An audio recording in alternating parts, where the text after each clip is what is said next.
Mkakati huu ni miongoni mwa ahadi za siku 100 nilizozitoa wakati nikizindua kampeni ya uchaguzi mkuu ya mwaka jana, na mkakati huu unakusudia kuwajengea watoto wetu uwezo wa kukabiliana na masomo yao ngazi kwa ngazi katika safari yao ya kutafuta elimu, kuendana na mabadiliko yanayotokea duniani na kwa mustakabali wa ujenzi wa uchumi na maendeleo ya taifa letu.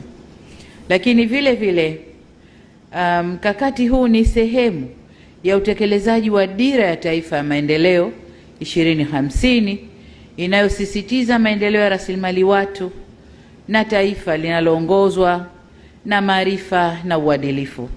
Aidha, ni sehemu ya utekelezaji wa sera yetu ya elimu na mafunzo ya mwaka 2014 toleo la mwaka 2013 inayolenga kumwezesha mwananchi kuwa na maarifa, stadi, maadili na uwezo wa kuchangia maendeleo na ustawi wa taifa letu.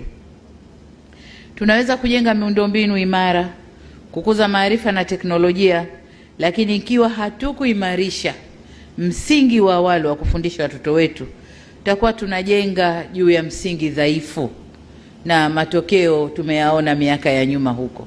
Tunajenga juu ya msingi dhaifu ambao hauko sawa sawa, na kwa maana hiyo watoto wetu wakitoka kuhitimu masomo yao la 7 form 4 kidogo mambo yanakuwa sio mazuri sana. Lakini niseme pia kwamba hii ndiyo sababu tumefanya maboresho ya mitaala ya elimu ya lazima kuwa miaka 10, kuhakikisha kwamba watoto wetu wanapikwa vizuri na wanapikwa kisawa sawa.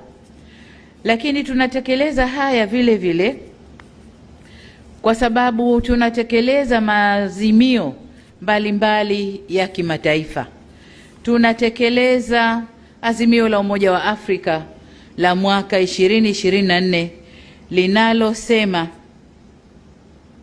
Educate and Skill Africa for the 21st century, ili Afrika iweze kuendana na ajenda ya Umoja wa Afrika ya 2063. Kwa hiyo ili tuweze kutekeleza vyema ajenda yetu ya Afrika ya 2023, lazima tuwajenge watu wetu kielimu, kiujuzi na maarifa. Na hiyo mkakati huu ni kutekeleza wito wa azimio hilo.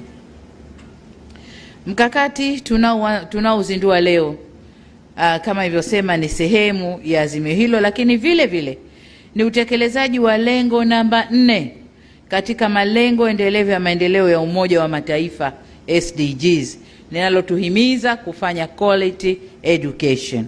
Kwa hiyo tumetekeleza mikakati yetu ya ndani ya taifa, ndani ya Afrika, lakini pia kimataifa.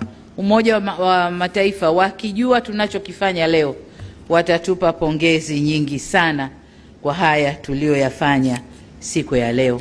Kwa hiyo ndugu zangu, niseme kwamba tuko katika njia sahihi na tunakwenda vizuri.